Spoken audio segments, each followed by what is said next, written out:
Welcome inside of Turner Gymnasium, where we have a very important mid-season conference battle between the visiting Guilford Quakers and the home Lynchburg Hornets.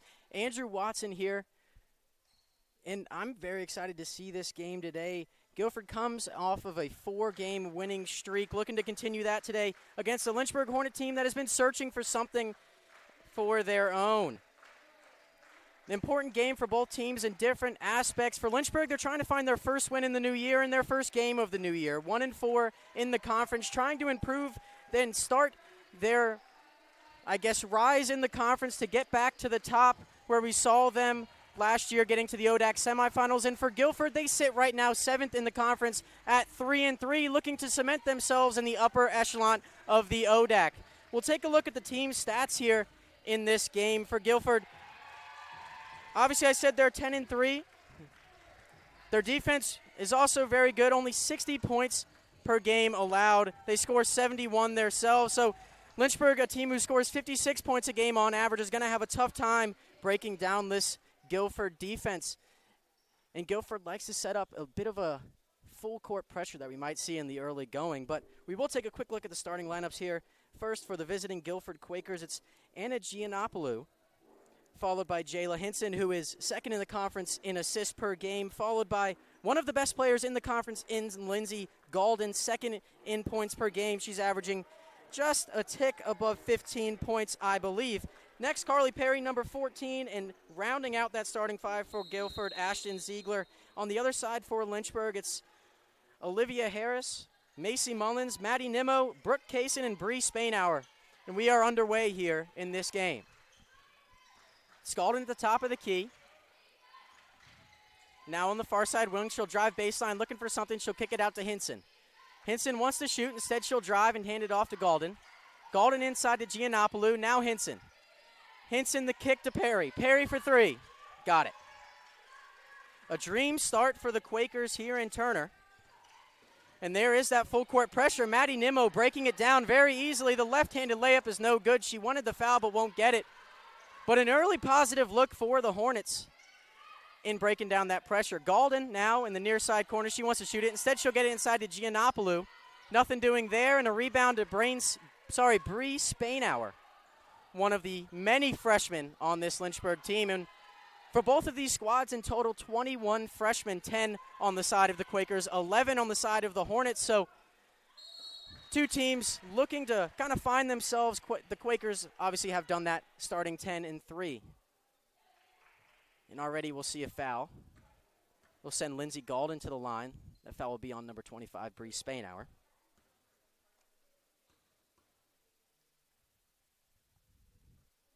Lindsay Galden, a 60.3% free throw shooter. Good on the first. And she'll drain the second. If you were watching the men's broadcast earlier today, and which unfortunately the Hornets fell in that game, but head coach Allison Nichols was talking so highly about Lindsay Galden, saying that she was one of the best players in the conference and arguably is the best in terms of creating a matchup issue for every team in this conference. Here's Harris on the near side wing. She'll shoot a three and knock it down. A welcome sight for the Hornets in the early going as Olivia Harris starts with her first triple of the game. She leads the team in points at 9.6 per game. Inside to Perry, outside. Believe that is Lindsay Galden. She'll shoot a three. Back iron, no good. Another rebound to Spainhour.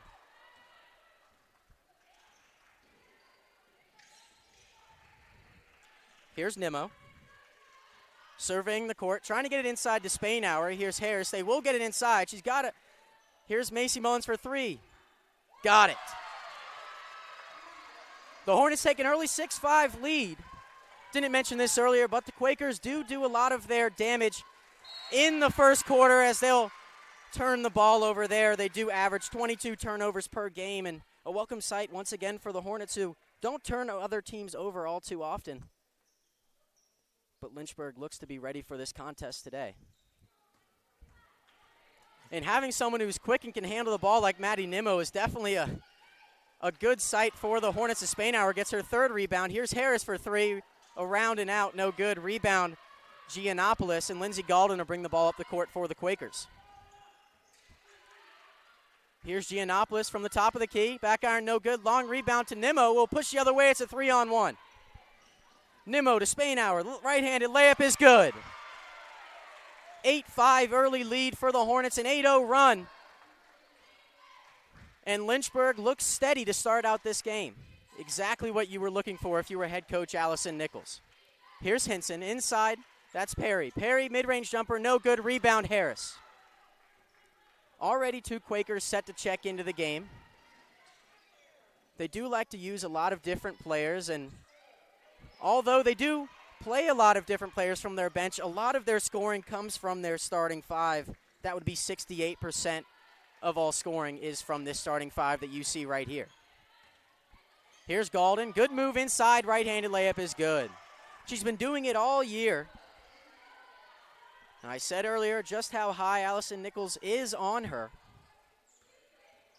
Very important that the Hornets can shut her down, especially in the paint with a couple of Lynchburg's star forwards being out of the game. That would be senior Sarah Johnson is injured along with Kayla Sledge.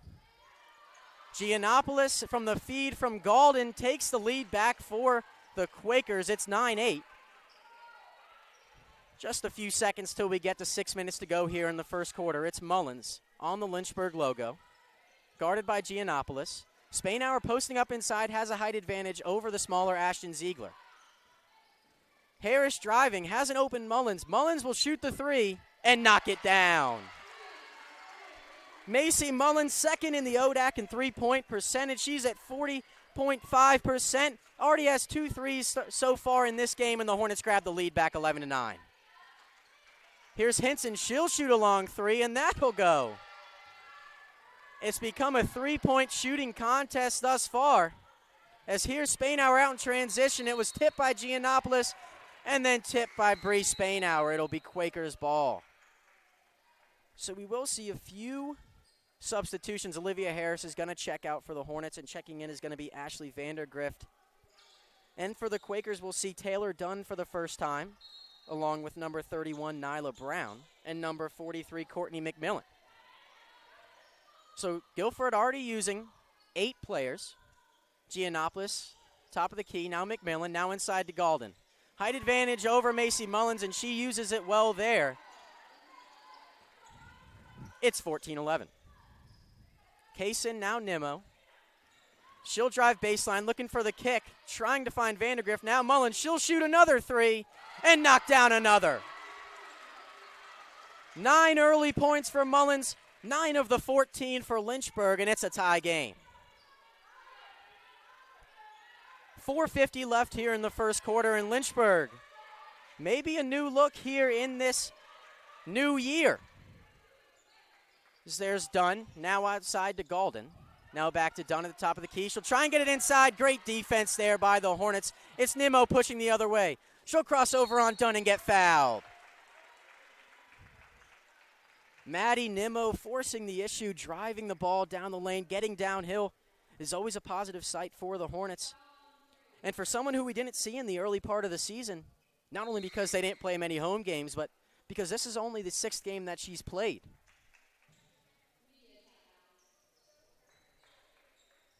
And we will head to our first media timeout. Tie game here in Turner Gymnasium, 4:33 to go in the first half. First quarter. You're watching LHSN.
Welcome back to Lynchburg, Virginia, where we've got an early slugfest, according to Sam Rice. It's 14-14, a tie game. Macy Mullins already has 9 points for the Hornets. It's Maddie Nimmo at the line. First one up and good, and the Lynchburg Hornets grab the lead back from the Quakers.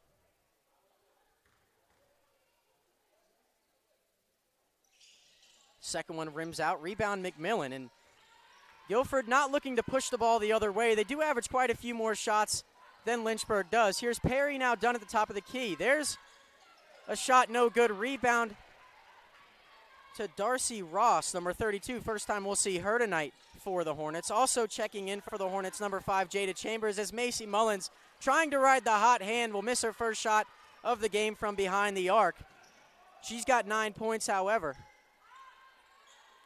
Dunn slowing things down for the Quakers.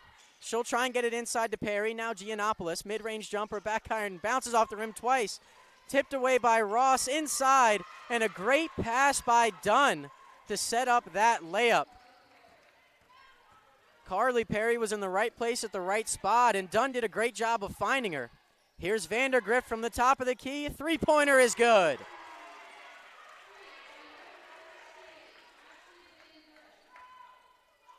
The Hornets using that three-point jumper to their advantage in the early going. A team that just shoots a little bit above 28%, not showing that here tonight. Here's Brown, now Giannopoulos, now Dunn at the top of the key. Lynchburg set up in a bit of a zone, not something you see too often. Brown nearly loses the ball, but she'll save it. Maddie Nimmo was there with 1 on the shot clock. Dunn will get it off, but it won't draw iron. It's a shot clock violation. We'll see some more substitutions here for the Quakers. It'll be Lindsey Galden checking back in along with Jayla Hinson. And for the first time today, we'll see Amara Harrell. And for the Hornets, Kayla Terry checking in for the first time.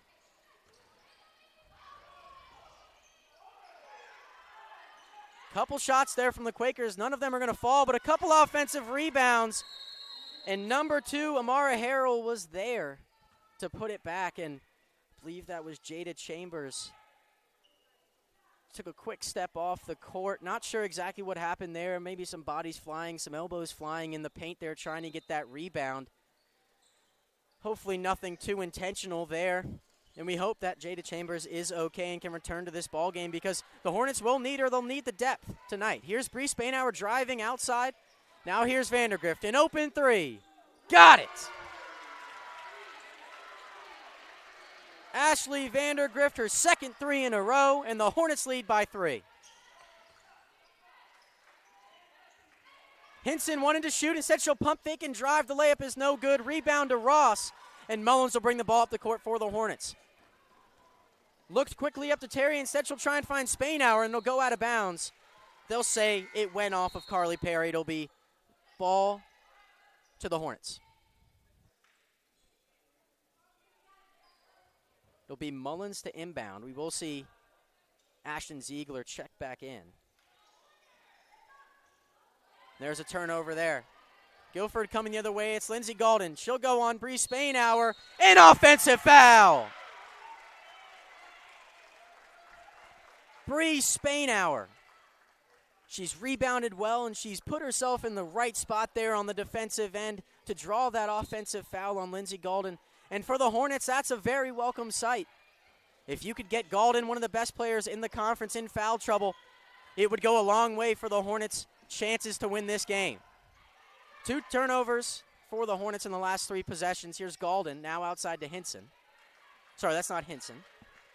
That is Amara Harrell. Hinson driving. Good pass inside to Perry. She mishandled it, but put it up anyway. They'll say she traveled. Good job by Lynchburg on the closeout there in the paint to put some pressure there on that Guilford offensive possession and leading to another turnover. Maddie Nimmo and Olivia Harris will both check back into the game for the Hornets. Nimmo did a great job of breaking down that press. Guilford seems to have gotten away from it for the time being. Here's Vandergrift. She'll put the ball on the floor, looking for someone. Pass inside to Harris, a great find and a great reverse layup. Ashley Vandergriff looked to be caught standing nearly on the Lynchburg Hornets logo. As we'll see a three banked in somehow from the corner to Ashton Ziegler. She has the fourth best percentage from behind the arc in the conference. A Harris drives, a Giannopoulos block, and Guilford has a chance to tie or take the lead. Here's Lindsey Galden crossing over. She'll try and kick it to Ziegler. Ziegler to Perry, now back to Galden in the near side corner. Guarded by Spainhour, she'll get inside, spin. Great move there, but it's no good. Rebound tipped around, and it will be a jump ball. Possession arrow will favor the Hornets, so another great defensive possession for them as Darcy Ross will check out for Lynchburg. And we'll see number 24, Brooke Kaysen, check back in. She started this game for the Hornets. So Guilford realized quickly that their full court press is maybe creating a few more issues than it was creating turnovers. Obviously, one of the best teams in the conference at forcing turnovers, and I say one of the best, they are the best, as Maddie Nimmo will head back to the line to shoot two more free throws. And you see right there just the pace of Maddie Nimmo. Foul was called on Jayla Hinson, her first. The team's third foul in this first quarter. First free throw from Nimmo is up and good. And the Hornets now lead by 3. 37.6 seconds left here in the first quarter. And now the Hornets lead by 4. Maybe Guilford caught by surprise here by this new-look Hornets team. Very young, maybe just coming back into play. They'll call a kickball violation. It'll stay with the, it'll go to the Hornets.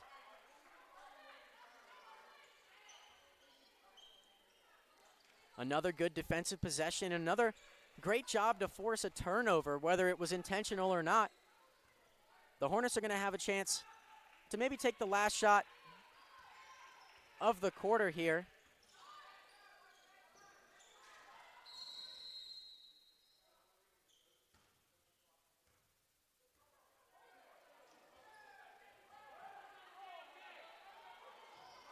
So I'm not sure exactly what just happened there.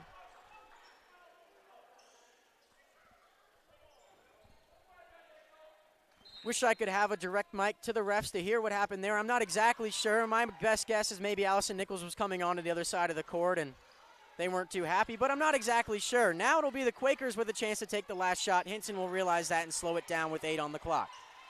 Screen set by Galden. Hinson won't take it. Instead, she'll kick to McMillan for 3. Draws nothing, and Bree Spainhour was there to shut the game down for the Hornets to end the first quarter. 25-21 our score. We'll head to break. Hornets lead on LHSN.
Welcome back inside Turner Gymnasium in Wayne Profit Court.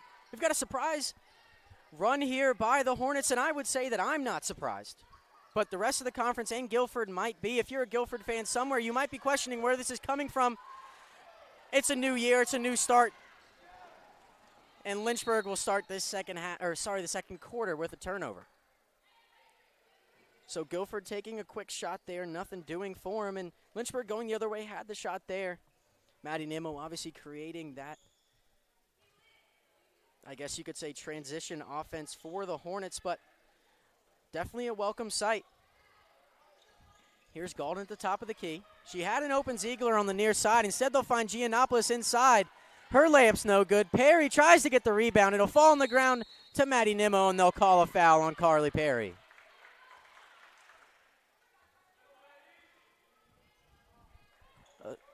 A fight for the ball there on the ground leads to the first foul in this second quarter. The first foul issued to Carly Perry in the game. And Guilford has abandoned that full court pressure that we saw to start the first quarter. Here's Harris, the Guilford Quakers have set up in a zone defense now, giving Lynchburg a little bit of a different look, but here's Mullins. Kick to Harris, she'll take a three. It'll rattle in and out. Can't get any closer than that, but Spainhour was there to put it back up, and she'll get fouled and head to the line to shoot two. Seems like Spainhour has been everywhere today.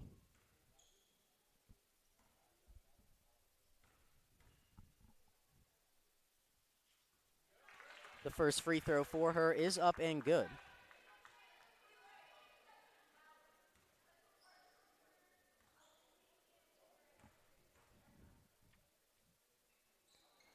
Second one back iron, no good. So 1 for 2 there for Spainhour. It's still a 5-point lead for the Hornets. Looking for a defensive stop here to extend that lead. Here's Ziegler. Now Giannopoulos.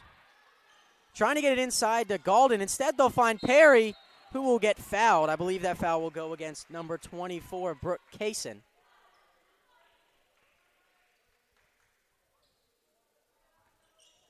And I apologize. I would be incorrect. That foul is actually on Maddie Nimmo.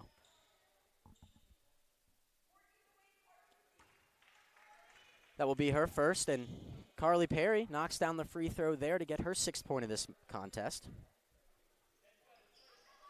Second one, no good. Rebound, Nimmo. She'll look to push the other way. She has Harris in front of everybody else, but she'll smartly slow it down. Here's Kaysen at the free throw line, looking for something after a jump stop. Nimmo driving right-handed layup, too strong.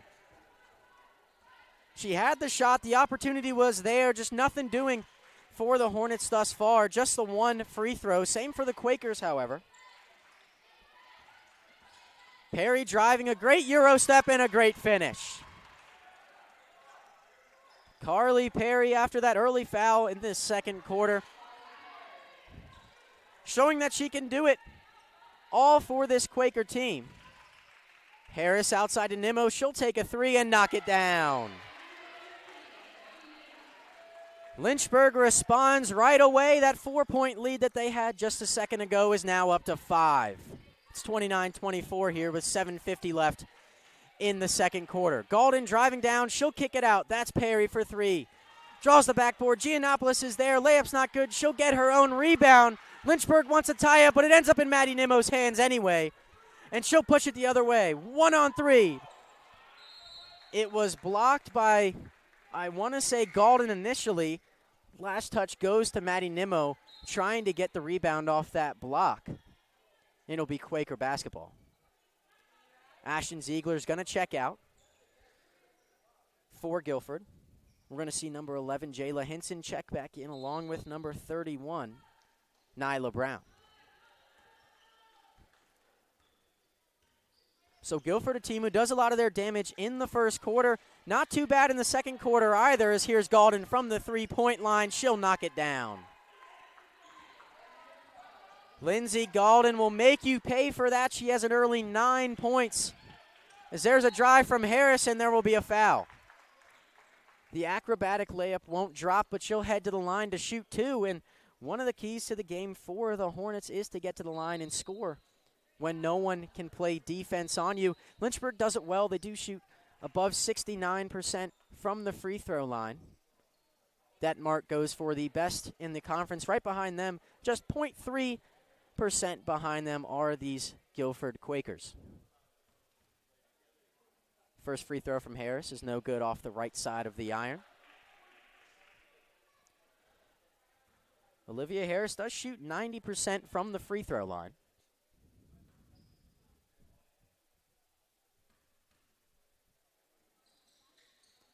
And she shows it right there, knocking down the second. It's a 3-point lead for the Hornets. 7:13 to go. Here's Dunn. Long skip pass to Giannopoulos. Giannopoulos had the same pass back to Lindsey Galden. She'll try and create something for herself. Instead, she'll find Dunn at the top of the key. Dunn pump fake on a pass to Nyla Brown. She'll bank it in. And a great fake pass from Taylor Dunn to create that open shot for herself, breaking down that zone defense of the Hornets with just a simple move. Here's Vandergrift driving the layup, no good. And Guilford, who trails by one, will have a chance to take the lead here. It'll be Dunn with the basketball inside to Giannopoulos, looking for something. Darcy Ross playing good defense on her, outside to Brown. Brown, a great move on Harris. She'll get to the baseline and throw it up. No good. And no foul. Macy Mullins looks to push. She has an open Ashley Vandergrift, but she'll decide to slow it down and give it to their point guard, Maddie Nimmo, instead. Nimmo, puts a fist up in the air, calling a play for herself possibly as she drives. The layup is no good. Rebound to Ross, however, that layup is no good, and Nyla Brown is going to come down with the rebound, and we'll get a jump ball. Possession arrow will favor the Hornets.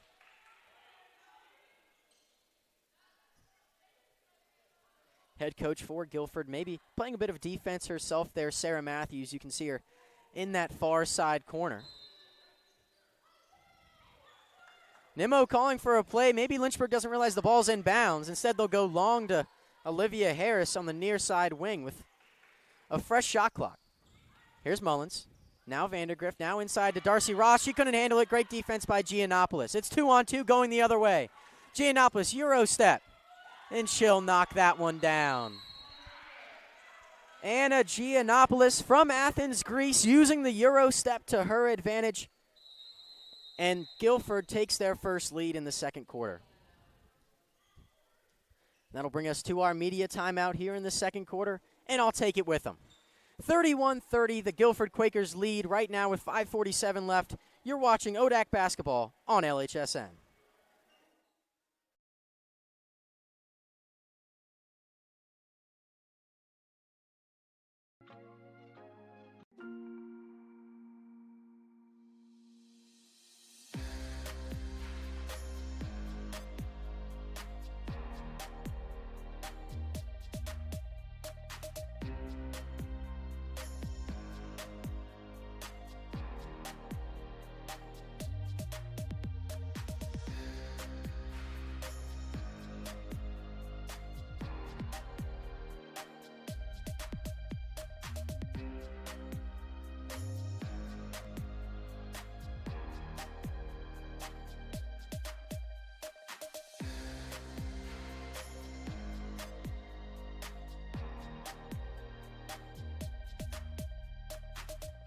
Private education is too expensive? Think again. At the University of Lynchburg, you can get a personalized education for the cost of a state school. If you're commuting and you get our top scholarships, you could pay much less. And you get all that without the hassle of giant lecture halls. Our faculty. Welcome back inside Turner Gymnasium. Guilford takes the lead. It's 31-30, and they'll set up in that full court pressure once again. Here's Nimmo. We'll say there will be a foul called there on who I believe is number 2, Amara Harrell.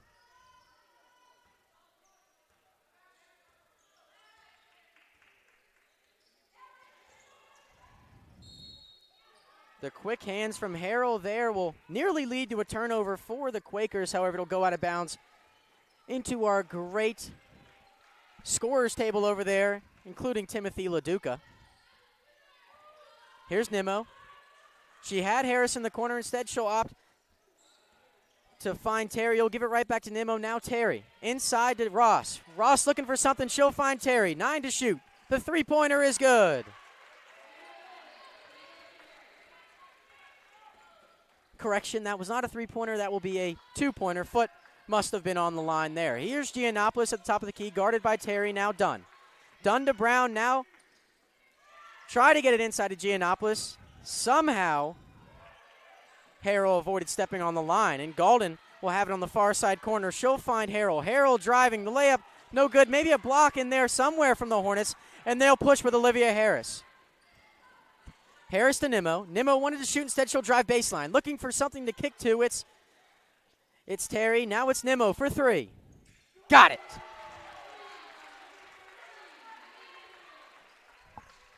The Lynchburg Hornets using their three-point jumper once again to retake that 4-point lead. They did lead by one before that, as here's Galden looking to respond for the Quakers. Now Brown. Brown to find Giannopoulos at the free throw line. Side iron, no good. Offensive rebound, however, but Darcy Ross was there on the rebound from that putback. Terry, now Nimmo. Kaysen will drive. Find Ross at the free throw line. Not looking to shoot. She'll kick it out to Terry. Terry for three. Got it.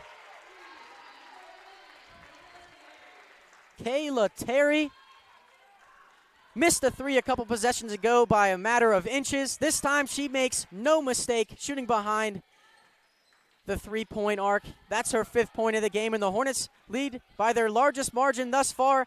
It's a 7-point lead for the Hornets. Great defensive possession. It'll go out of bounds off of Maddie Nimmo.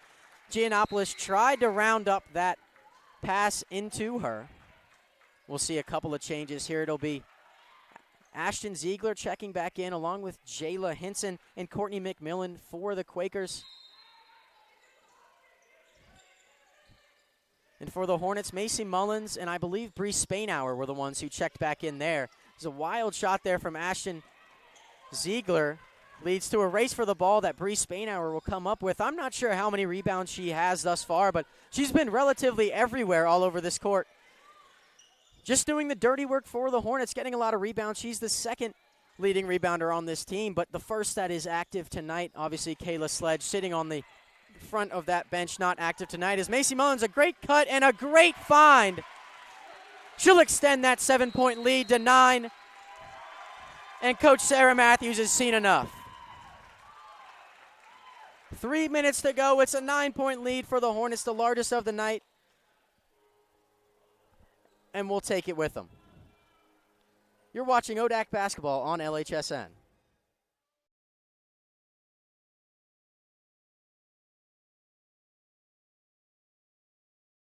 College has a great city. For Lynchburg, we are near urban areas with lots of restaurants, shopping, and events. Plus, we are one of the top schools in the area. Come see for yourself.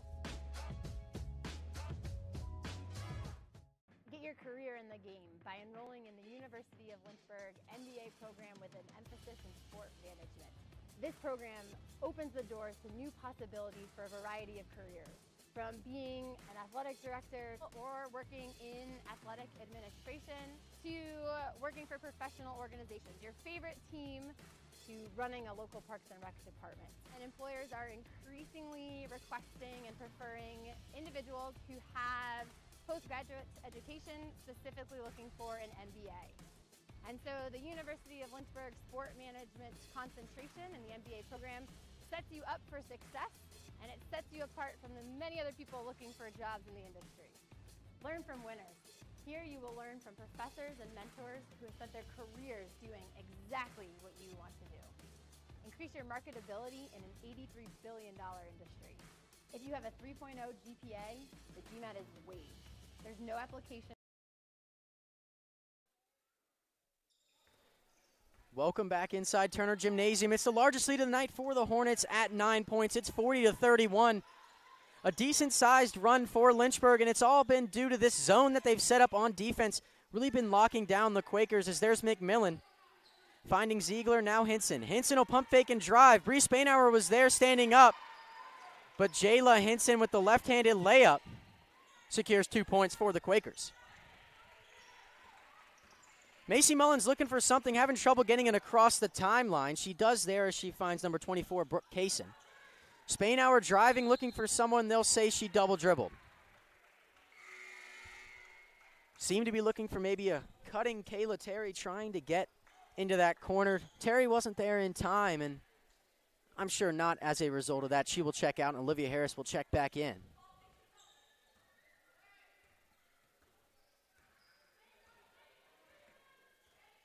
Hinson with the basketball. She'll find McMillan. She'll kick it out to Gaulden. Gaulden, an open three. Got it. Lindsay Gaulden, her 12th point on the night. Just 3 shy of her average. We're not even to halftime yet. And yet, the Hornets still lead by 4. Here's Mullins inside to Spainhour. A great shift and a foul called on McMillan. She did a great job to recover there, trying to deny Bree Spainhour the basketball. She did a good job of that, but that will be that 5th foul and put Spainhour on the line to shoot 2.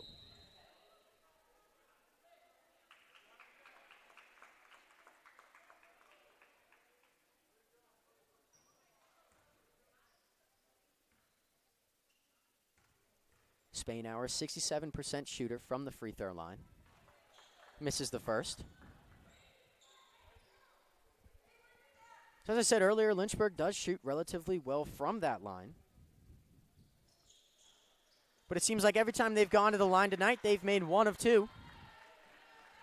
But either way, it's still a 5-point lead for the Hornets. Here's Hinson, second leading in assists per game in the Old Dominion Athletic Conference. Out to Ziegler, now Hinson. Hinson looking for possibly Perry on the inside. They can't get it to her. Good zone defense by the Hornets. And Maddie Nimmo was there to tip it into her own bench. Maybe reset this Quakers offense with a fresh shot clock.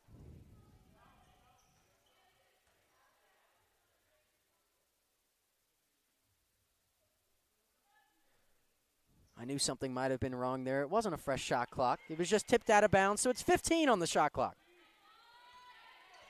Here's Hinson. Gaulden set up to take a screen. She'll cut to the bucket, and she'll drop it off of her knee. A great move there to cut from that screen that she was setting. Just trying to slip towards the bucket and get an easy basket. Nothing doing for her, and Lynchburg forces yet another turnover in this second quarter. It seems to be the name of the game for the Quakers. If they could take the shots, they'd be maybe leading or in this game. As Maddie Nimmo throws up a wild shot, they'll say it was blocked, or at least tipped out of bounds there. The ball will stay in the hands of the Hornets. Ashton Ziegler will check out, and Anna Giannopoulos will check back in for Guilford.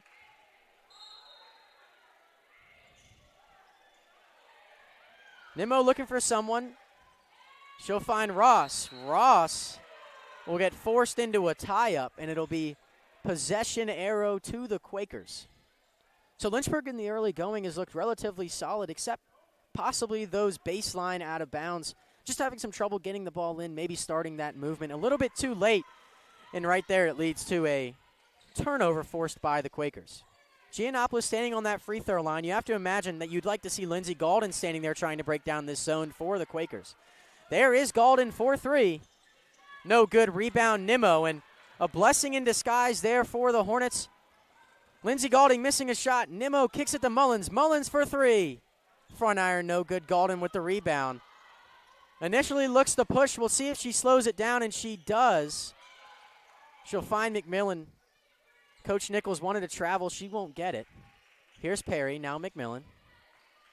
Inside to Perry on the baseline. Darcy Ross is there. Here's the kick to Hinson. Hinson a long 3. Side iron, no good. Rebound Harris. 27 seconds on the clock. You have to imagine that Lynchburg is going to hold for the final shot in this half, and Maddie Nimmo exclaims that, puts her fist up in the air with 18 seconds to go. Nimmo will be called for a travel. Maybe setting up an offense just a bit too early, or maybe they weren't saving the clock there trying to get the last shot of that half. But we will see number 20, Ashton Ziegler, check back in, possibly adding a bit of a 3-point threat for the Quakers here in this last shot to cut into this 5-point deficit that they face. Brooke Kaysen did check back in, maybe a little offense for defense. Here's Hinson. Great defense by Nimmo. Nearly forces a turnover, and she does. 5 on the shot clock. Here's Kaysen. Kaysen driving. The left-handed layup, no good. The putback by Darcy Ross is good at the buzzer, and the Hornets will take a 7-point lead into the half. The Hornets, a great team effort in this first half to take a 7-point lead. And honestly, I'm at a loss for words right now. The Hornets playing extremely well, maybe a new look into this new year. And we'll take a little break with them. It's 43-36, halftime here in Turner Gymnasium. You're watching ODAC basketball on LHSN.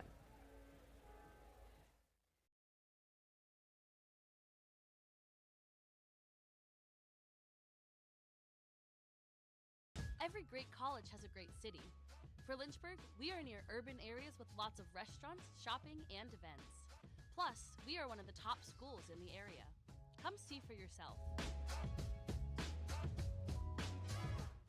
Get your career in the game by enrolling in the University of Lynchburg MBA program with an emphasis in sport management. This program opens the doors to new possibilities for a variety of careers, from being an athletic director or working in athletic administration to working for professional organizations, your favorite team, to running a local Parks and Rec department. And employers are increasingly requesting and preferring individuals who have postgraduate education, specifically looking for an MBA.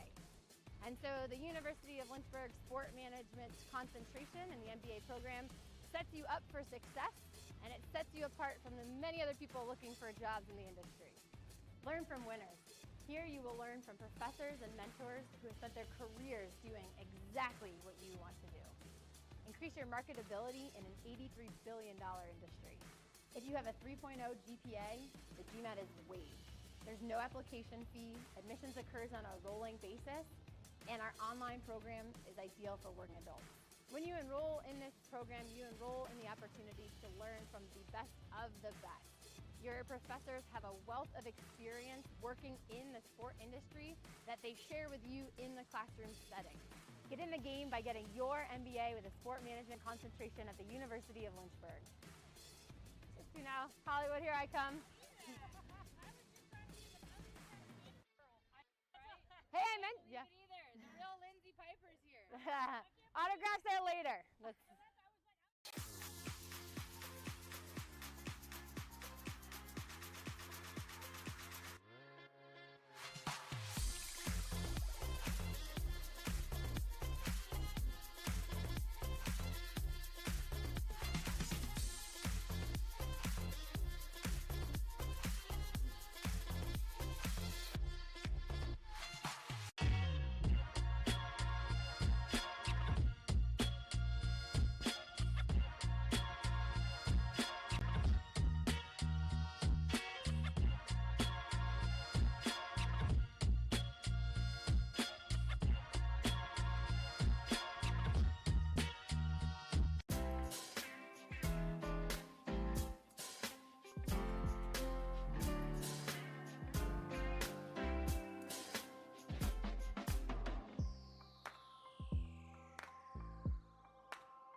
I came in knowing I wanted to do physical therapy, and kind of one of the best tracks to physical therapy was exercise physiology. And Brook Hill is the most amazing place. It's probably one of my favorite places to be. I came in working here through the Bonner program, just volunteering here as much as I could, and it really does incorporate not only like the horses that I really like, but also my major. And that kind of really sparked an interest for my thesis. I'm really studying how the therapeutic horseback riding affects children with autism. So far, we have seen an increase in every single test that we've done, both the physical test and the emotional test. There's opportunities for every type of interest you could possibly have, and the professors really do care about you on an individual level.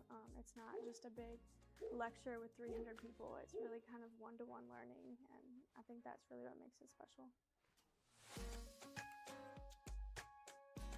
Hey, Tracy. Can I photobomb? You sure? Pardon.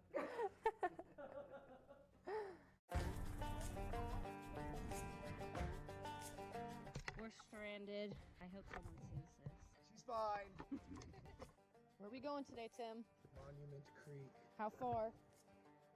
Debatable. How do you think it's going to go? I think it's going to go well. I think we're going to have one big climb that's going to kind of suck. But then after that, we're going to have some incredible views. It's happening. It's very mental. The worst part is when you first start, but you got to keep going and you take your breaks and you look up and you enjoy the view, and it's all worth it. Hey, Mom. It's just Kate and I here. Hey, Jean. Eating some jerky? It's extra good at this spot. How's it going? Great. I love how that's what you ask what do you think? How's it going? What else am I going to ask? You see how there's a high point? What do you think about the river, Megan? Pretty cool. Well, great answer. She's cold! Oh, Dan. Megan, how was the open air toilet? How would you rate it on a scale of 1 to 10? Based on... I don't know. At points, I just wanted to give up, but I didn't, and I just kept pushing. Whoa! Hardcore parkour! She on X game mode.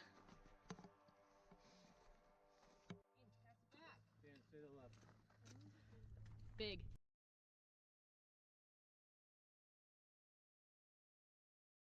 When creating a sustainable future, your choices matter, even your choice of a college. The University of Lynchburg is the first college in Virginia to go carbon neutral. Our dining hall is green restaurant certified. We compost all of our food waste and purchase our electricity from landfill gas. Now we're turning a hazardous lake into a thriving urban wetland. When you choose Lynchburg, you leave a smaller footprint while building a better tomorrow.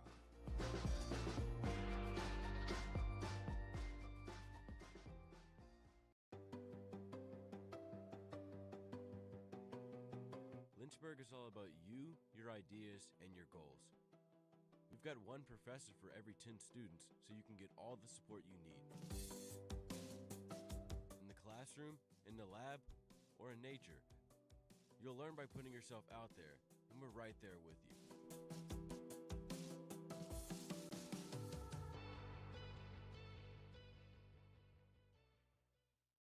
This is the dough. It's wicked cute. It's always so pretty.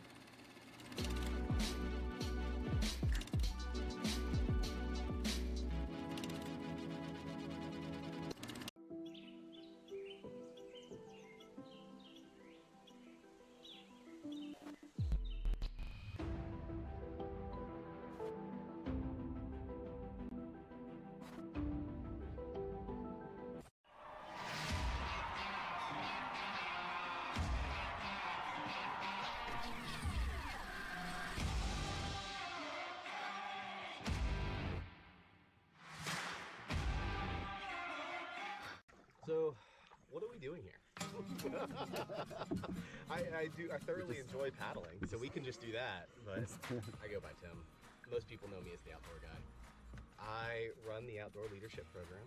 We have the pleasure of taking students in outdoor recreation trips, and we do a lot.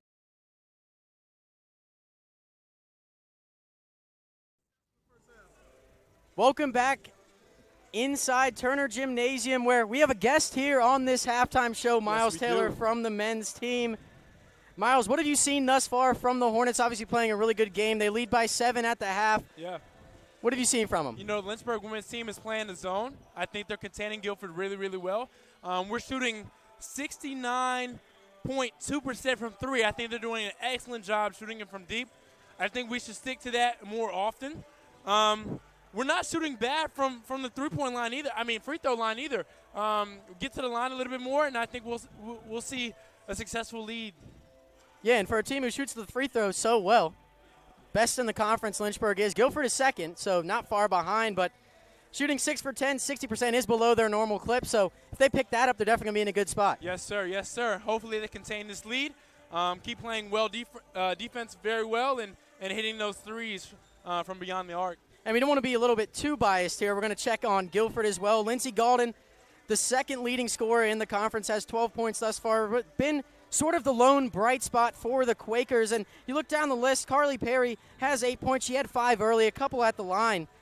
What have you seen from Guilford? What can they improve on in order to come back into this game? You know, Guilford is 5 from 13 from 3, shooting 38.5%. They could definitely improve on that end, but shooting free throws 3 from 4, if they get to the line a little bit more, this league could definitely change. I completely agree, and let's see if Guilford can figure it out in the second half or if Lynchburg can hold on to this lead. Yep. We'll be right back with the second half of action on LHSN.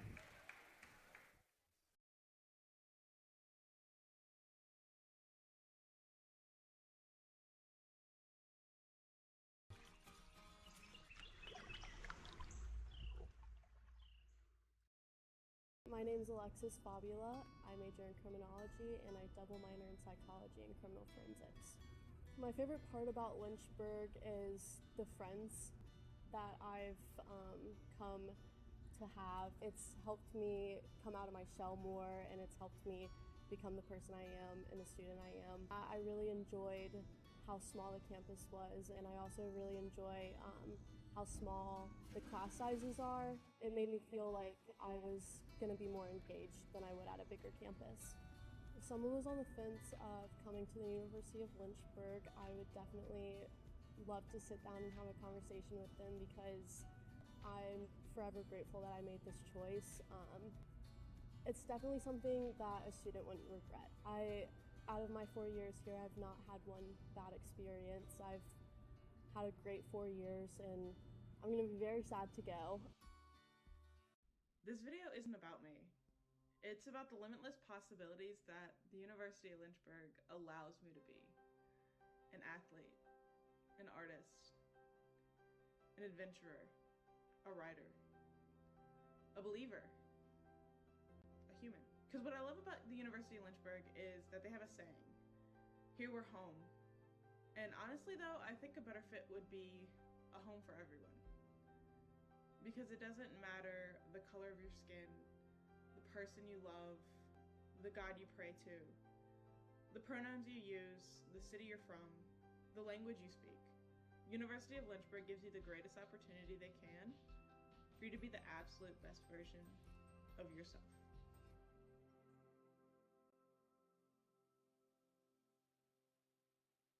My name is Joshua Carr. I am a senior. I am a theater major as well as a history minor. I live in 5th Street, the historic black neighborhood. The money came in, transfer, scholarship, all that. I appreciate that greatly. I'm smart too. So they gave it like, you smart, here. You know what I'm saying? You come here to do a job. I came here to do a job. A student's job is to get that degree and make something of ourselves. I love the diversity here. I love the different interests of people here. I can teach somebody that doesn't know what I know, and that person can teach me something that I don't know that they know. So that's what I love about my school. They respect that and they allow us to showcase and voice our expressions. That's what you get here. You get diversity, you get different people with different knowledge coming together, sharing information and helping each other out. That's what I love. That's why I say people. I love the people here. Be ready for anything, okay? Come on, let's go together! Together, let's go! Come on! Let's go! Keep going!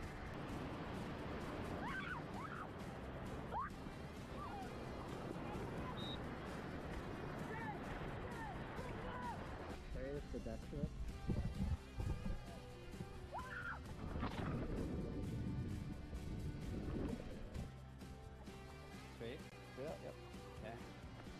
move.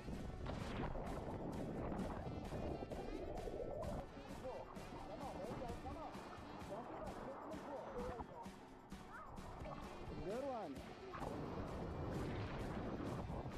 All right, guys, you see the meat grinder down here?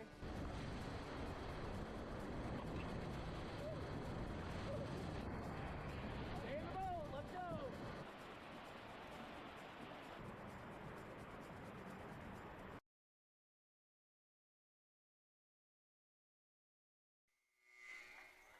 Welcome back to Lynchburg, Virginia, where the Hornets lead by 7. And our special guest from the halftime show is actually going to stay on until the first media timeout. Yes, we will. Miles Taylor from the men's team. Obviously, you guys struggled a little bit in the waning moments of today's game, but a lot of bright spots, and obviously the women playing well today, so that's good to see. But what do you think you guys could maybe improve on going forward in terms of the men's game? You know, definitely we have to rebound better. We definitely have to get those boards. Those are crucial to getting wins in the ODAC. And just overall defense has to be better in order for us to see success in the win column. Yeah, and there were a lot of bright spots today, a lot of good runs, and as you see there, Bree Spainhour gets her 6th point of the night for the Hornets, and that lead extends to the largest of the night, which is 9.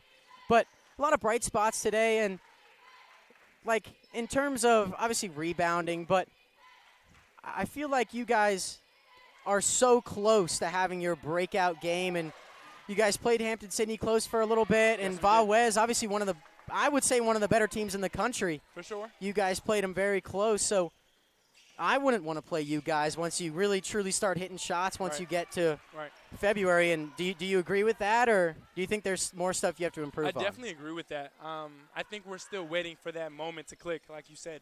We're waiting for that breakout game and to where everyone's on the same page. As soon as everyone gets on the same page, I feel like we'll see better results within the game. We've been having for 3, it is money. Macy Mullins, her 14th point of the night. 12 of those coming off of 3-pointers. And Sarah Matthews, only a minute and 30 seconds into this the third quarter, wants a timeout. Big shot there. But, yeah, like I was saying, definitely once we start clicking, it's going to be madness on the court. We have tremendous team chemistry off the court, and once we get it to click on the court, I feel like teams in the ODAC will be scared of us because we're right there. We're right there, and as soon as we get over the hump, I think we'll see a tremendous difference in basketball play with us. Yeah, and we are watching right here maybe the women's team having their breakout game. Obviously, not having the season they want. They have 11 freshmen on their squad. Right, very young team. They're up by 12 against one of the better teams in the conference. Guilford's 10-3, 3-3 in the conference. They sit at 7th, but in terms of how they play in scoring, Guilford is up there. So maybe it's just the new year. Obviously, you guys couldn't come out with the win today, but as I said, there are a lot of bright spots. And what do you think Coach Hillary Scott has been going through in terms of getting you guys back kind of into motion of where you were last year when everything was clicking? I think he's definitely just trying to get us to play with a certain urgency, to play with this chip on our shoulder that teams don't really respect us right now. They're not really truly respecting us right now, and Coach Hillary Scott is definitely trying to get us there to understand that. Yeah, and part of that could work to your advantage to some extent until people really realize that you guys are a good team. Because, you maybe catch them off guard in the early going and get out to a big lead. And you guys have done a good job of holding where you are and kind of backing off of people's runs when you guys are in front. So that's another positive thing you guys have done all year. But like you said, just maybe one hot shooting night away from really putting yourself back in the conversation for kind of a run into the ODAC tournament. Right, just like these ladies in Lynchburg are doing right now, putting a whole 40 minutes together. Hopefully they continue to do it through the third and fourth quarter. Yeah, and still shooting a great clip from the three-point line. I'm actually going to check on what that is right now. 62.5%. Dropped a little bit from the first half, but still way above average from what you would normally see. This team does shoot at 28% normally from behind the arc. Absolutely. Doing a better job shooting it. Lindsey Galden passes up on a three on the far side wing. Instead, she'll drive, but good defense by Harris will deny her getting inside. Layup will draw nothing but the backboard there, and Harris will push the other way for the Hornets. And Spainhour, a good drive there, get the shot blocked out of bounds, but good on them to push it down the court and kind of get out in transition. Is that something you think that the women need to do before Guilford sets up that defense? Especially if you can get it down there in that paint and Bree puts it up, hopefully expecting an and one or just a simple layup. Olivia for three right there. That's exactly what we're talking about. The Lynchburg ladies are just hitting them from three exponentially right now, and it's tremendous right now. Olivia Harris gets her 9th point of the night. Just about half a point short of her average. She's not going to get half a point tonight, but another positive sign for the Hornets is here's Lindsey Galden getting inside for an easy layup. Positive sign for the Quakers. Galden had 12 points in the first half. That'll up her point total to 14. Will be a foul called on Lindsey Galden. That'll be her second. So how important do you think it is maybe to get Galden, get Giannopoulos into maybe some foul trouble? Obviously, Giannopoulos has no fouls, and Galden has 2, so they're not in there yet. But Lynchburg has found a lot of success when Guilford stars aren't on the court. So do you think that's an important thing going forward for the Hornets? Definitely, definitely. If the players – oh, steal right here. Okay, we got it back. Definitely. If you can get the other team's best players on the bench in foul trouble early, it's definitely a great sign for your team, especially the way Lynchburg is shooting it from three right now. This lead might definitely pull away. Yeah, it's not only hard to win games if the other team is shooting the ball so well from behind the arc, but it's also hard to come back. Guilford down 13, and Lynchburg has had an answer for every defensive set they've put out, every offensive set they've put out, and Lynchburg has looked really good on all aspects. New year, new look for the Hornets possibly. Try to get the ball inside to Spainhour, but she'll corral it. Carly Perry will go down hard. Pop right back up, though. She seems to be okay. Positive sign. And it's so good to see that these ladies are shooting it so well because, you know, I come in here and they're in the gym shooting on the shooting machine so well, and I'm just so happy to see them shooting good because they work hard on it. They really do. They work so hard on it. Yeah, and even when I came in here before y'all's game today, there were some Lynchburg Lady Hornets, I should say, out there. Yes, sir. Putting up some shots, and that was what? It was about 12 o'clock, 7 hours before tip-off. Yes, so, sir. You know, they're always in here working. Such a young team. Like you said, 11 freshmen on the team. So they're trying to get in here and work to become the team they need to become. Yeah, and we've been touching on it all year. Maybe Coach Allison Nichols looking for something, trying to find an identity, and maybe they found it here tonight, letting them just shoot the ball from the eye in the arc. A small lineup. Obviously, Sarah Johnson not in for the Hornets as number 2 knocks down a mid-range jumper there. Amara Harrell. She'll cut that lead to 11. Guilford maybe on a bit of a run there of their own, but as soon as I say that, Carly Perry nearly turns the ball over. Macy Mullins made a great cut up the court, trying to steal that one away, and Lindsey Galden will check back in for Carly Perry. Right there, came up on forcing it, got a turnover, but almost had it right back. But it's always good to keep other teams out of the transition, allow you to set up that defense that has worked so well for the Hornets in this game. Yes, sir. They aren't running that 2-3 zone. Running a little bit of a man right now. So they're going to call a foul here on Olivia Harris. She does have a tough matchup there with Lindsey Galden. You know, when the ref's been letting them play a little physical right there, I don't like that call right there, but Olivia's going to have to find a way to sit down and contain her. Yeah, only Harris's first foul, so not truly in foul trouble. Galden does have a 2-inch height advantage over Harris. As a 3 is knocked down there for the Quakers. That is number 43, Courtney McMillan. And if you're wondering why she's wearing number 43 on the road, she wears 43 at home. She wears 42. But I'm sure all of you Guilford fans out there already knew that. Harrison open free from the near side corner will be no good. Kayla Terry's there on the offensive board, however. She'll find Spainhour cutting, lays it off to Harris, who has a mid-range jumper. She'll take it, and that one no good either. Guilford in transition. Great defense there by Macy Mullins to deny Galden from getting into the paint, and they'll force that turnover. you know, the Lady Hornets have been doing an excellent job on the defensive end. As soon as we get a shot to fall, I feel like the Lady Hornets are going to extend this lead. Yeah, and for a team who led by 12, now leads by 8, still in a really good spot as Guilford sets up that full court pressure. Maybe a sign for Allison Nichols to maybe toss Maddie Nimmo back in the game. She did a great job of breaking it down, but no trouble there for the Hornets to get the ball across the timeline. Ashley Vandergrift did check back in for the Hornets along with Darcy Ross. But what kind of things do you want to see from the Hornets on the offensive end? Obviously, they're shooting the ball, but in terms of maybe some set plays, kind of moving off the ball. Yep. I definitely want to see a little bit more drive and kick. That's where they were excelling at. Layup right there by Guilford. Lady Hornets just got to get back in transition, got to talk a little bit more.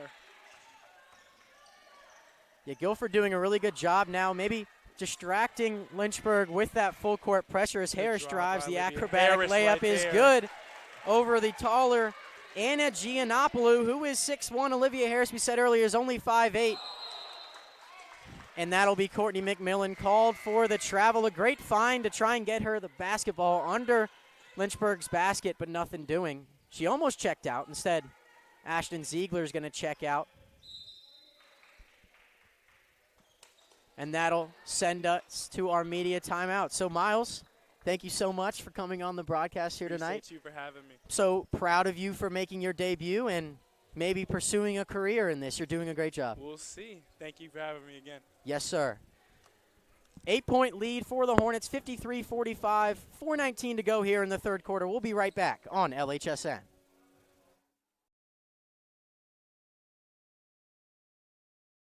To go. This video isn't about me.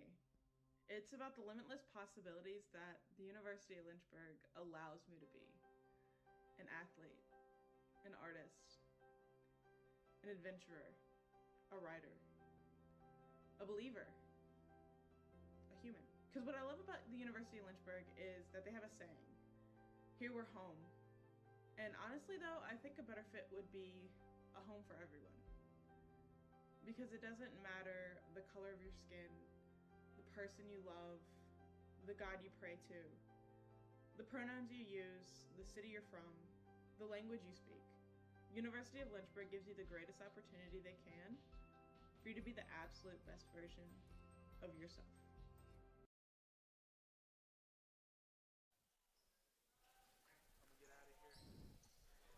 Welcome back inside Turner Gymnasium where the Hornets lead by 8. It'll be Kayla Terry to inbound the ball for Lynchburg. Now Maddie Nimmo. Nimmo to Ross to Harris. It's a 2-on-1 going the other way. Some Guilford players coming back, trying to guard that transition bucket, but Lindsey Gaulden will be charged for the foul. And when Miles was on the broadcast, we talked about how important it was to maybe get those star players for Guilford in foul trouble. That is Lindsey Gaulden's third. Bit of moisture on the court. One of the wonderful assistant coaches for the Hornets will swiftly run over and clean that up. Hornets coaching staff doing a great job tonight. Head coach Allison Nichols in her second season. And assistant coaches Anitra Thomas joined the staff in 2021 along with Jayla Davis. Thomas played at CNU. Davis played at Sacred Heart.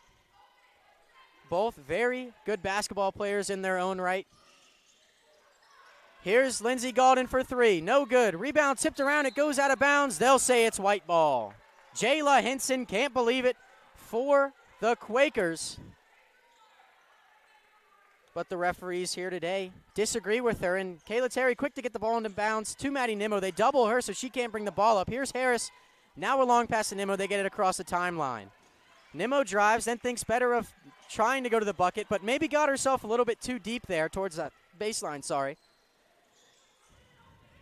Here's Gaulden. Gaulden crosses over, drives on Ross. The layup is up and good. Lindsey Gaulden cuts the lead to 6 points with 3:36 left in the third quarter, sorry. Harris drives and gets, I guess, stripped out of bounds there. Ball will stay with the Hornets. I do think Lynchburg is doing a relatively good job of breaking down that full court pressure, but once they're getting across the timeline, they're just a little bit too quick trying to go to the bucket. As here's a turnover. Lindsey Galden going the other way, another layup. Up and good. That will be her 18th point on the night. And a once 12-point Lynchburg lead is cut to 4. Kayla Terry stripped of the ball. Here's Hinson driving to the bucket. An easy layup. Allison Nichols has seen enough. The Quakers cutting into this Lynchburg lead, bringing them back within 2 on the back of a couple of costly turnovers from the Hornets. We'll take a quick break. 53-51. Guilford trails by 2.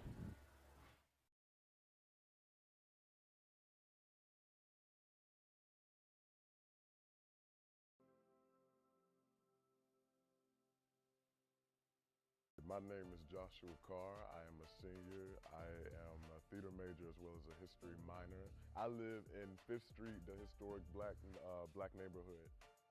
The money came in, transfer, scholarship, all that. I appreciate that greatly. I'm smart too. So they gave it like, you smart, here. You know what I'm saying?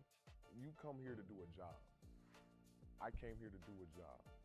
A student's job is to get that degree and make something of ourselves. I love the diversity here. I love the different interests of people here. I can teach somebody that doesn't know what I know, and that person can teach me something that I don't know that they know. So that's what I love about my school. They respect that and they allow us to showcase and voice our expressions. That's what you get here. You get diversity, you get different people with different knowledge coming together, sharing information and helping each other out. That's what I love. That's why I say people. I love the people here. Be ready for anything. Welcome back to Lynchburg, Virginia, where the Hornets still lead by 2. Guilford surging, however, cutting into this Hornet lead that was once 12 points. It was a 48-36 lead. Since then, believe that would make it a 15-5 run as Harris knocks down a mid-range jumper and extends that lead to 4. Olivia Harris, 13 points already for the Hornets, has been a bright spot for him tonight. Behind only Macy Mullins in points, who has 4. Giannopoulos to Hinson. Hinson to McMillan. Lynchburg sets back up into their zone defense. A long skip past to Galden. Good closeout by Maddie Nimmo, but a better spin from Galden, who makes a great move to the bucket. And that'll be her 20th point on the night. Olivia Harris riding the hot hand for 3, no good. And Guilford will have the chance to take the lead or tie with a 2.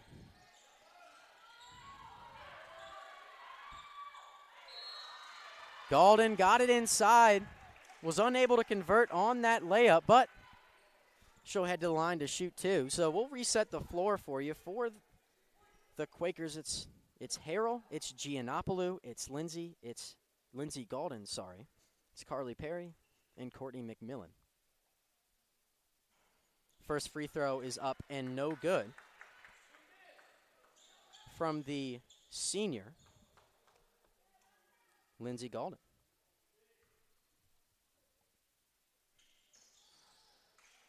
Second one is good. Lindsey Galden, a 60% free throw shooter. It's a 1-point game, and Harrell gets the steal for the Quakers.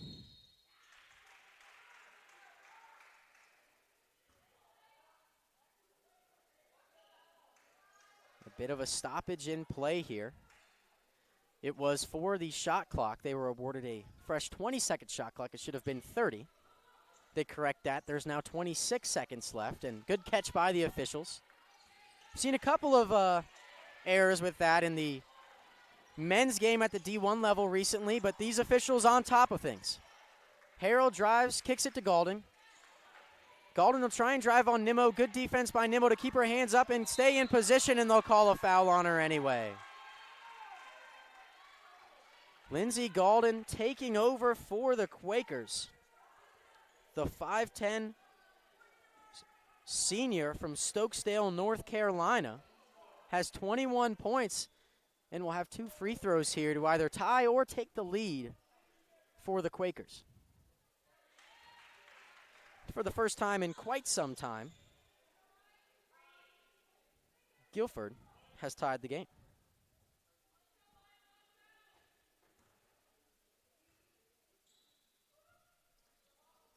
Second free throw is up and no good. Bit of confusion there on the rebound from the Hornets. It'll leave to an open three for Harrell. No good. Rebound tipped around. Somehow McMillan came down with it. Maddie Nimmo wasn't able to hold on. And Guilford takes their first lead of the second half. It's 57-54. Harris, a long pass. And she'll turn it over, passing it under their own basket. Here's Harrell pushing for the Quakers. Euro step. Good defense by Bree Spainhour. She's in the right spot once more. And Lynchburg gets a much-needed stop in transition as we'll see a substitution. That'll be Brooke Kaysen checking out for the Hornets and Darcy Ross checking back in. And on the other side for the Quakers, Jayla Hinson checked back in. Ashton Ziegler also. That'll be a kickball violation on Giannopoulou. So Lynchburg not doing much in form of offense in this quarter. There is a brief discussion between two of the officials here. Like I said earlier, I wish I had a microphone so I could hear what they say, but I have no idea what that was about. Nothing seemed to have changed in terms of game clock or anything. Nimmo does a great job of splitting the defenders there, as I believe it will be Jayla Hinson called for a foul there. That'll be the team's fourth. So one more foul for either team will put the opposite team on the line in that bonus. Obviously, you get 2 free throws at that point, and it's not like the men's game where it's 7 and then a 1-and-1 until you get to 10. Keeps it a little bit more simple. Maddie Nimmo on the turnover. She might have taken a shoulder there to the upper body. Giannopoulou was there, the other side, to lay it up and in. And Lynchburg now trails by 4. The momentum going the other way, and Macy Mullins will throw it away. Allison Nichols calls a timeout, down 4 here with 52.8 left in the third quarter.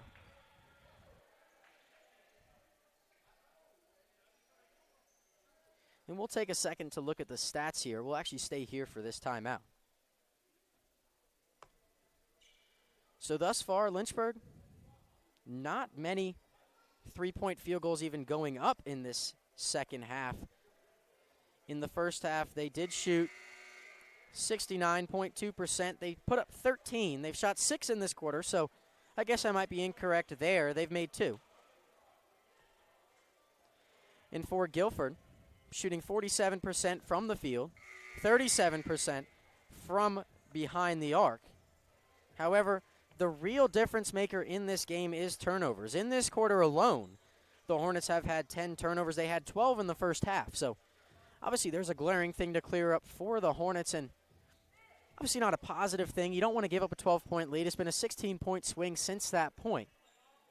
59-55 is our score with 52 seconds left here in the third quarter. But for the Hornets, there's one thing they need to figure out, and it's just breaking down that pressure. As soon as Guilford took it away in the first half, Lynchburg seemed to figure it out as Jayla Hinson drives to the bucket, and she'll get fouled. She'll head to the line to shoot 2.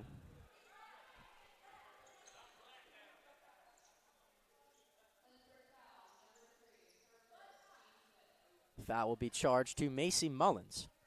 Her first, the team's 5th.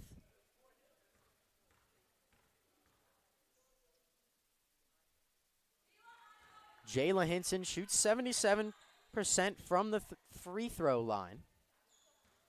Showing it there. She converts to give Guilford a 5-point lead. And the second one is good to make it a 6-point game. Biggest lead for Guilford of the night, 6 points. Their largest lead was when they were up 5-0 until now. 61-55. Giannopoulou in transition. The layup is no good. Good job by Ashley Vandergrift to be there to get that rebound. And for the first time in the second half, Lynchburg's not going to have to break down that pressure. Macy Mullins nearly traveled. She'll find Harris. Harris tries to get it inside to Spainhour. Instead, she'll drive and find Vandergrift. A mid-range jumper from the baseline, no good. Rebound, Courtney McMillan for the Quakers. 12 on the shot clock. Here comes Hinson down. Giannopoulou, pump fakes, look for something. She has Hinson. Instead, she'll drive to the basket. The layup is good. 4 on the clock, now 3, now 2. And it's an 8-point lead for Guilford heading into the final quarter. From leading by 12 to trailing by 8. Lynchburg struggling a little bit in this third quarter, but either way, they'll have one more quarter to correct that. It's 63-55. You're watching ODAC basketball on LHSN.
Welcome back to Lynchburg, Virginia. The Hornets trail by 8. It's 63-55. A positive note for the Hornets, however, Jada Chambers checked back in. We saw her leave early in the game with a possible injury, but obviously recovered and is okay now. There she is with the ball in the near side corner. Inside to Spainhour. She nearly travels. Rebound, Jada Chambers, and a block for the Quakers. Hinson pushing it in transition. Good defense by Olivia Harris, and the ball will fall right to Macy Mullins, who will push the other way. Mullins to Harris. Harris is driving. Baseline layup is up and good, plus the foul. Exactly what the Hornets needed to start the fourth quarter, and Olivia Harris delivers her 15th point. She'll have a chance to head to the line to make it an old-fashioned three-point play.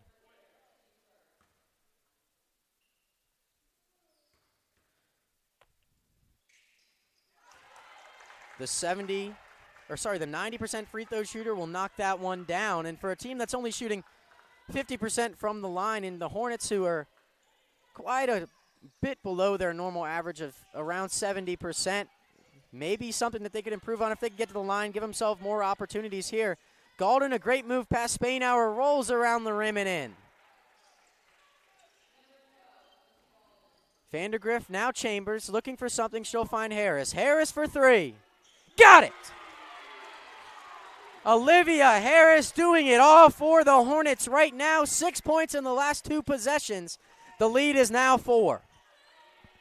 Long pass to Ziegler. Now here's Hinson.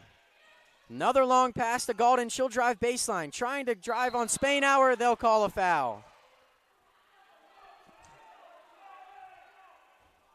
Coach Allison Nichols wants a travel.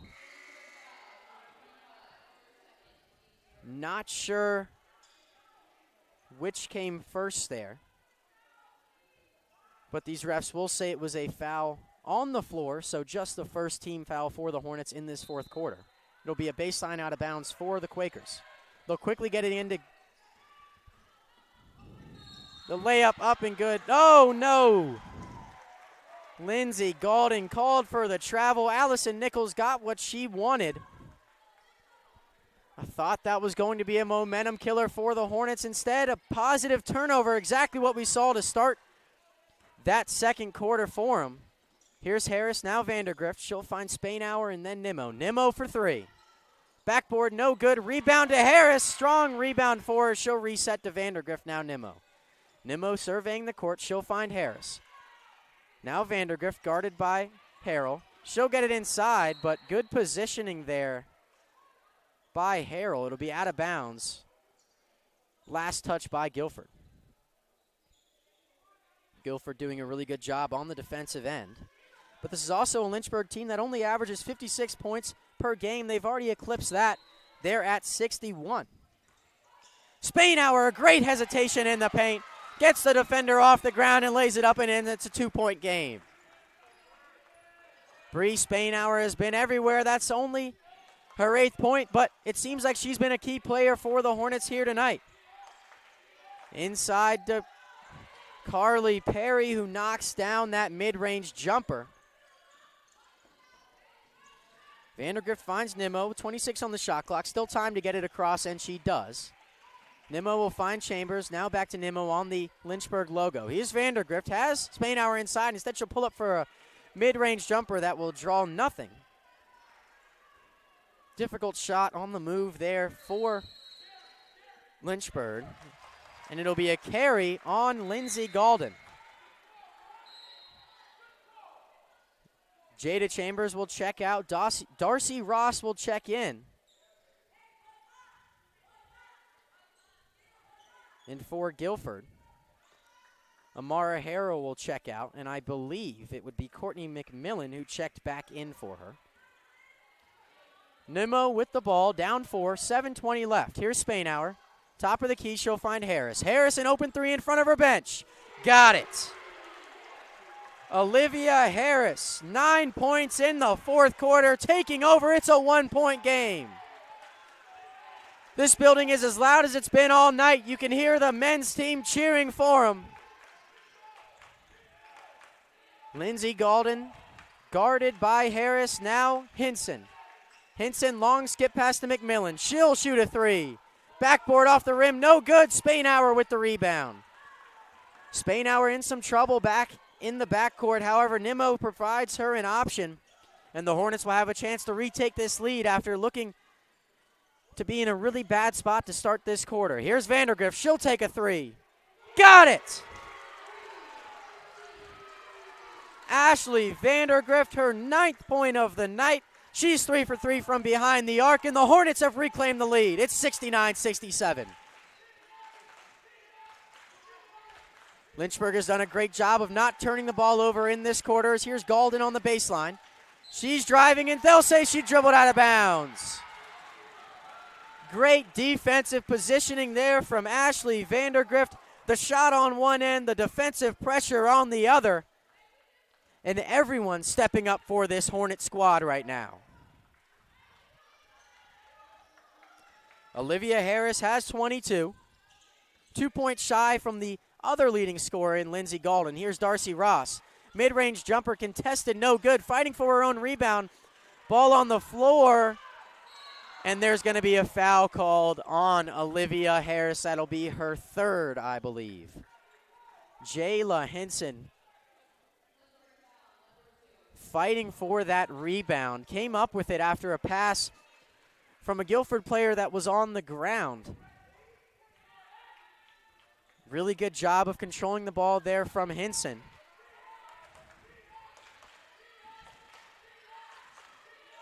Here's Henson. Now Galden, far side wing in front of her bench. She'll find Henson at the top of the key. This zone defense not giving many options to the Quakers. Outside to Perry, now Giannopoulos, now Galden. She'll take a 3. Got it. Lindsey Galden, her 27th point, only 4 shy of her season high. She had 31 versus Averett. Vandergrift for 3. Got it. An immediate response from Ashley Vandergrift, her 12th point of the night. That exceeds her season high, which was previously 10. It's a 2-point lead for the Hornets. 5 minutes to go here inside of Turner Gymnasium. It's Perry. Galden now closely guarded by Harris. Perry up top for Henson. She'll take a 3. Back iron, no good. Bouncing around, rebound to Giannopoulos, and she traveled.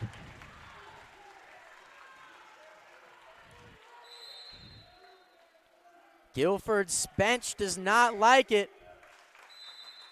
But a "you can't do that" chant being spread around Turner Gymnasium. The Lynchburg Hornets have a 2-point lead. It's 72-70. 4:45 left to go in regulation. We'll head to break.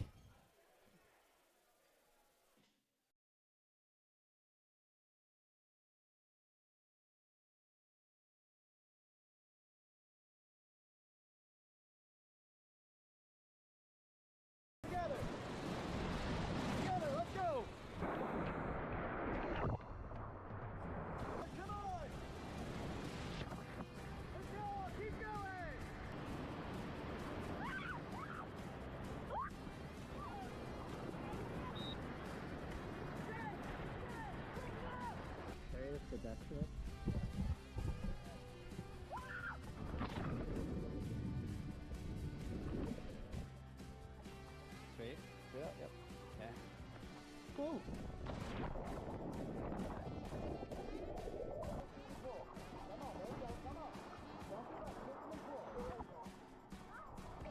Good one. All right, guys, you see the meat grinder down here?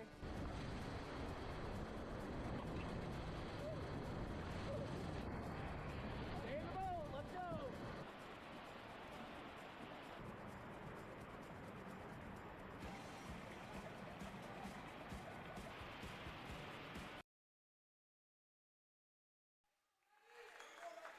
Welcome back to Lynchburg, Virginia, where we've got a great game on our hands. It's a 2-point lead for the Hornets, 72-70, 4:45 remaining here in regulation.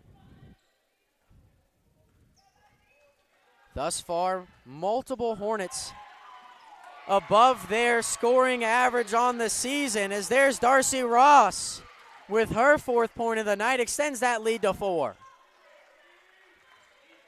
Jayla Hinson, top of the key, trying to break down this zone that Lynchburg is setting up. Lindsey Galden, now Giannopoulos. A good cut by Carly Perry, and a great find by Giannopoulos sets up an easy layup for the Quakers. It's a 2-point game. Nimmo, now Spainhour. Macy Mullins for 3. Rims around and out. Haven't seen much of Macy Mullins since early in that 3rd quarter, but Lynchburg is finding scoring from all over the court as Giannopoulos drives. The layup is no good, however, and Ross is on the rebound. Macy Mullins will slow it down as she hands it off to Maddie Nimmo.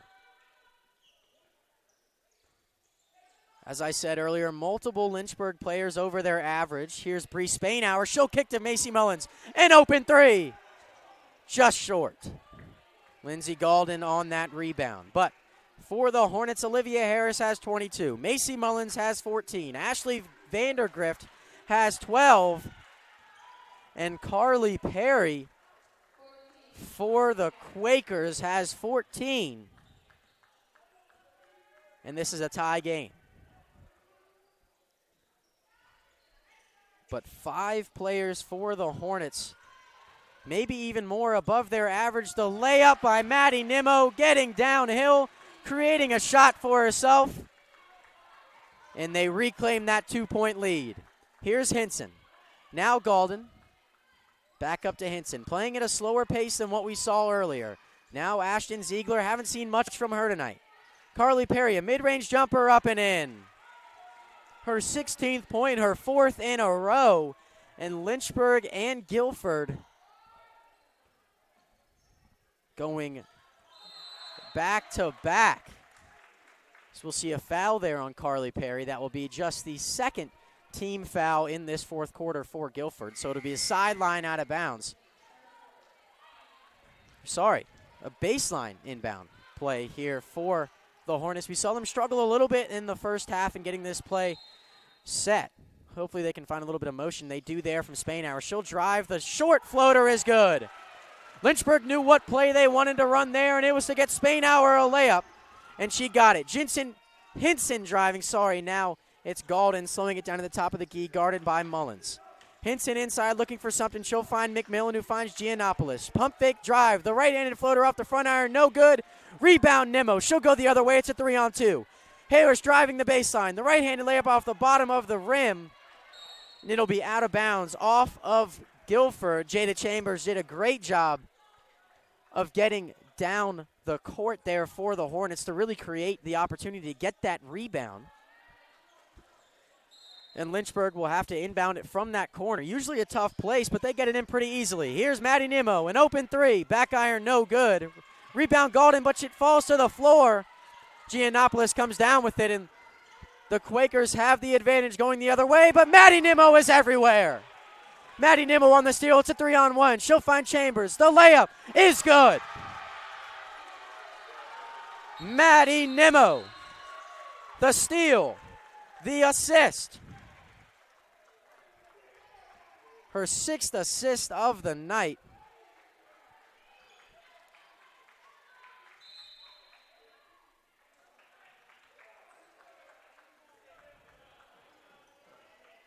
And we will head to a brief break here. 80-76, Lynchburg in the driver's seat of this game. We'll see the finish when we come back on LHSN.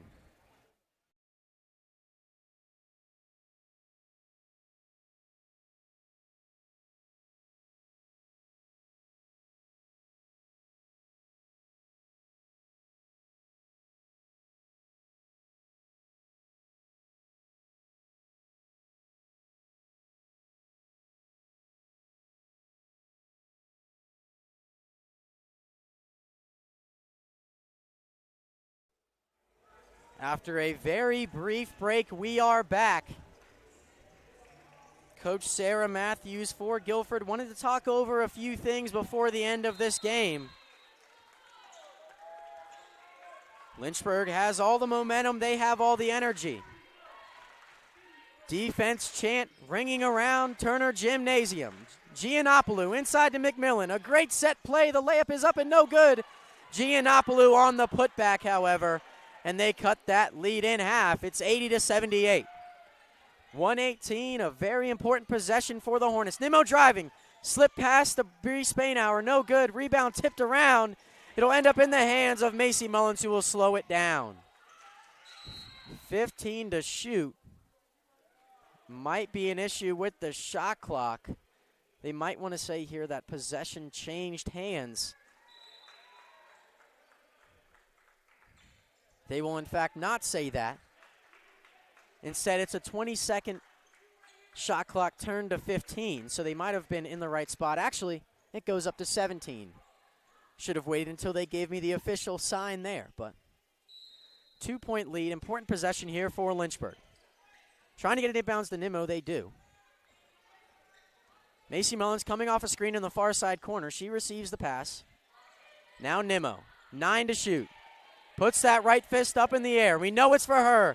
Good steal. They'll call a foul on Anna Giannopoulou.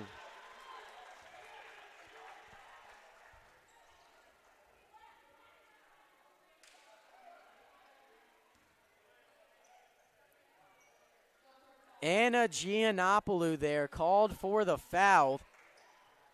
She didn't like it.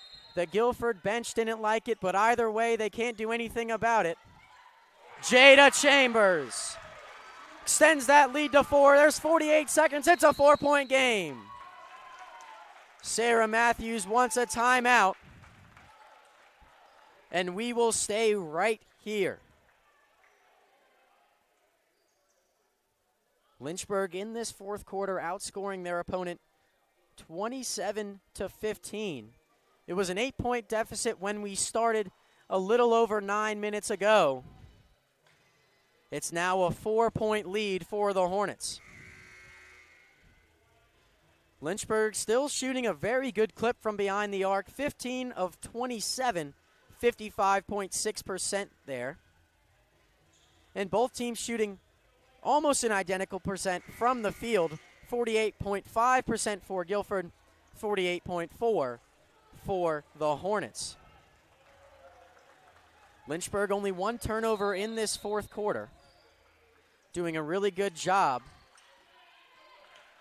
of maintaining that basketball. Here's Hinson. Set play. McMillan rolls to the basket. They'll find her. Good defense. Good shift by Spainhour. Galden with the ball. She'll drive. And they'll call a foul.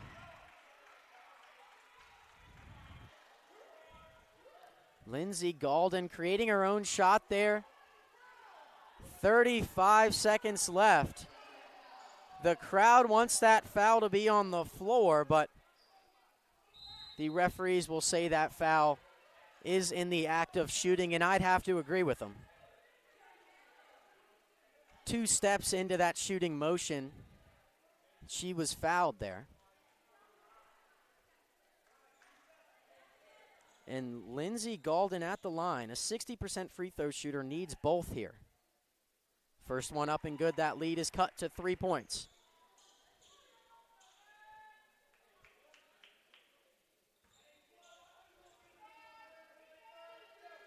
The second one up and rims around and no good, but offensive rebound and a block. They'll call a foul on Bree Spainhour.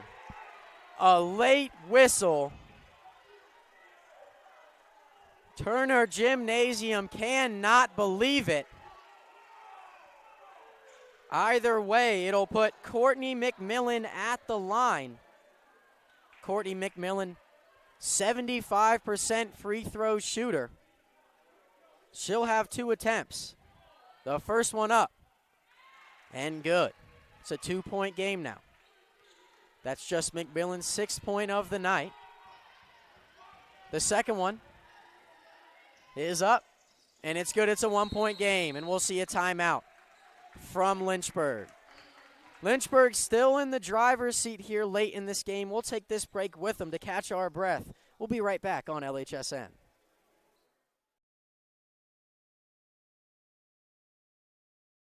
Neighborhood. The money came in, transfer, scholarship, all that. I appreciate that greatly. I'm smart too. So they gave it like, you smart, here. You know what I'm saying? You come here to do a job. I came here to do a job. A student's job is to get that degree and make something of ourselves. I love the diversity here. I love the different interests of people here. I can teach somebody that doesn't know what I know, and that person can teach me something that I don't know that they know. So that's what I love about my school. They respect that and they allow us to showcase and voice our expressions. Welcome back inside Turner Gymnasium. 32.9 seconds remaining. It's a 1-point lead for the Hornets. Macy Mullins to inbound, though quickly getting into Maddie Nimmo. We'll see if they elect a foul or try and play this possession out. It's tipped out of bounds. There's a foul called on Carly Perry. Either way, a good thing for Guilford. They had a foul to give. Needed one more to put Lynchburg at the line, I believe.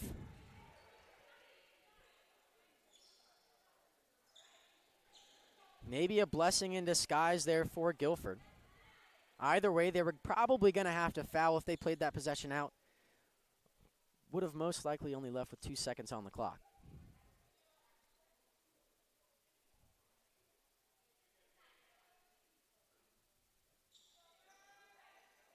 Bit of a discussion between the referees once more, just making sure everything is correct in terms of time, I believe. Macy Mullins inbound to Maddie Nimmo, and immediately she's fouled. Guilford trying to go for that tie-up. Possession arrow does favor them, however, Maddie Nimmo is going to go to the line. Shooting 2.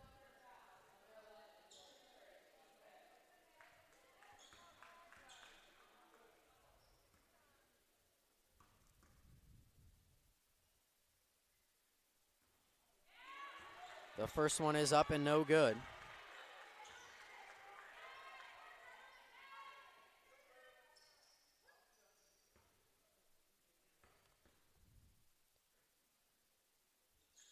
The second shot from Nimmo, no good either. And there's a turnover. Macy Mullins nearly gives it back. They'll say it's a jump ball to Guilford. Turner Gymnasium cannot believe it. Macy Mullins had possession of that ball, and she seemed to have passed it away to Maddie Nimmo, but the referees say that it was a tie-up, and with 21.7 seconds remaining, Guilford is going to have a chance to take the lead here late in the game. You have to assume that this ball is going to go to Lindsey Galden. Jayla Henson has it with 20 on the clock. In front of her bench, Galden sets the screen. Henson Inside to Galden. Good defense by Olivia Harris. The layup from Galden is good. 8 on the clock. Nimmo driving down.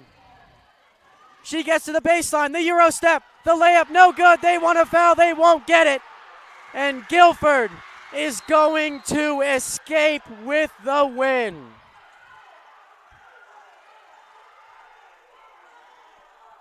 Lindsay Galden, 30 points on the night, one shy of her season high. And for a game that Lynchburg was firmly in control of with just about a minute left, this is a heartbreak.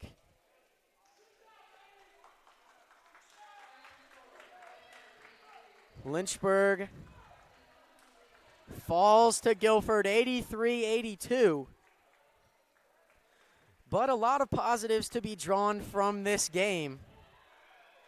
Lynchburg hung with one of the best teams in the conference and did a great job in that fourth quarter to come back and take that lead. Maddie Nimmo had the look she wanted at the end. The layup did not fall and the foul was not called. And that'll leave a bad taste in the mouth of Hornet fans everywhere.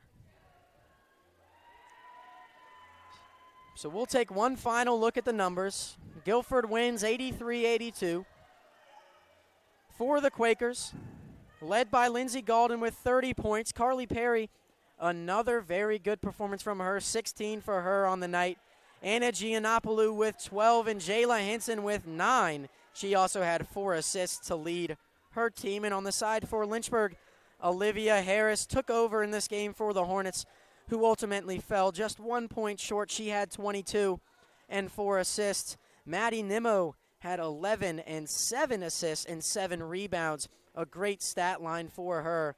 And Bree Spainauer, who seemed to be all over the court, had 10 points and 6 rebounds. And Macy Mullins, who had 12 early points, sticks with 14. Thank you to everyone for listening. Thank you to the wonderful Sam Rice for directing and running camera tonight. A very talented performance from him.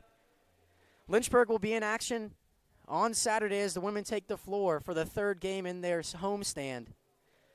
We will see you then for ODAC action on LHSN.